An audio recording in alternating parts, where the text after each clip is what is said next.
मैं मुंह खोला तो सरकार हिलेगा. ಬಿ ಆರ್ ಪಾಟೀಲರ ಹೇಳಿಕೆ ಇದು, ಆಳಂದ ಶಾಸಕರ ಹೇಳಿಕೆ. ಆಡಿಯೋ ಬಹಿರಂಗಗೊಂಡಿತು, ಎಲ್ಲ ಮಾಧ್ಯಮಗಳಲ್ಲೂ ಪ್ರಸಾರ ಆಯಿತು. ಮಾಧ್ಯಮಗಳು ಅವರನ್ನು ಸಂಪರ್ಕಿಸುವ ಪ್ರಯತ್ನ ಮಾಡಿದ್ರು.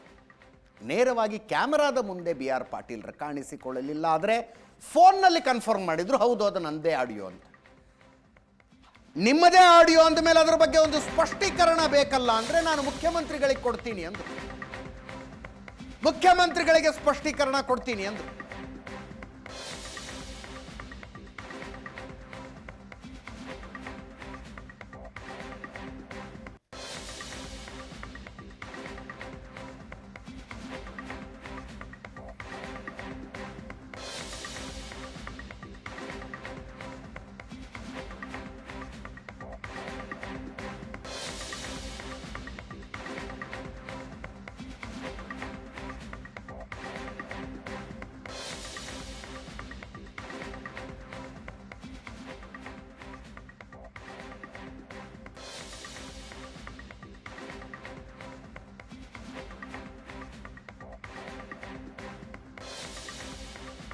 ಮುಖ್ಯಮಂತ್ರಿಗಳನ್ನ ಬಿ ಆರ್ ಪಾಟೀಲರು ಭೇಟಿಯೂ ಆದರೂ ಅಂತ ಸುದ್ದಿ ಇದೆ.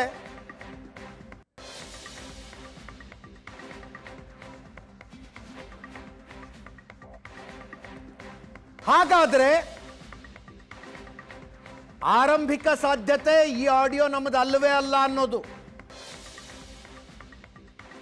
ಆಡಿಯೋ ನನ್ನದೇ ಅಂತ ಒಪ್ಕೊಂಡ ಮೇಲೆ ಇದು ನನ್ನ ಸರ್ಫರಾಜ್ ಮಧ್ಯದಲ್ಲಿ ನಡೆದ ಸಂಭಾಷಣೆ ಅಂತ ಒಪ್ಕೊಂಡ ಮೇಲೆ ಈ ಆಡಿಯೋ ಹೊರಗೆ ಹೆಂಗೆ ಬಂತು ಅಂತ ಸಹಜವಾದ ಪ್ರಶ್ನೆ ಬರುತ್ತೆ.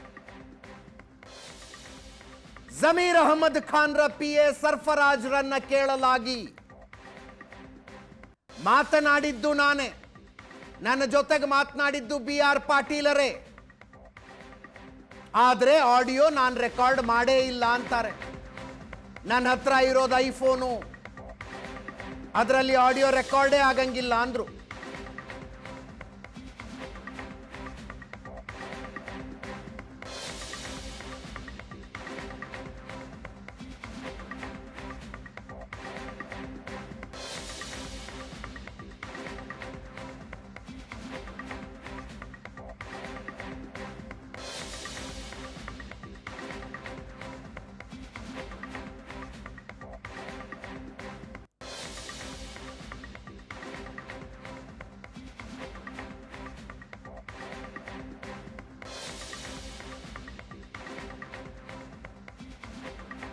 ಅವರೊಬ್ಬ ಜನಪ್ರತಿನಿಧಿ ಅನ್ನುವ ಕಾರಣಕ್ಕೆ ನಾನು ಮಾತಾಡದೆ, ಸಂಭಾಷಣೆಯನ್ನ ನಾನು ರೆಕಾರ್ಡೇ ಮಾಡ್ಕೊಂಡಿಲ್ಲ ಅಂದಮೇಲೆ ನಾನು ಬಿಡುಗಡೆ ಮಾಡುವ ಪ್ರಶ್ನೆ ಎಲ್ಲಿಂದ ಬಂತು?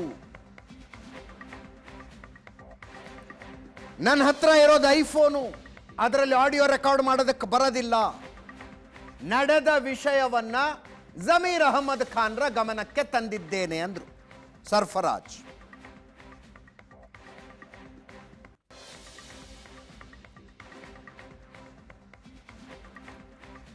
ಸಹಜವಾಗಿ ತಮ್ಮದೇ ಪಕ್ಷದ ಶಾಸಕರು ಇಂಥದ್ದೊಂದು ಹೇಳಿಕೆ ಕೊಟ್ಟಾಗ ಕಾಂಗ್ರೆಸ್ ನಾಯಕರುಗಳು ಸಮರ್ಥಿಸಿಕೊಳ್ಳೋದಕ್ಕೆ ಒದ್ದಾಡ್ತಾರೆ.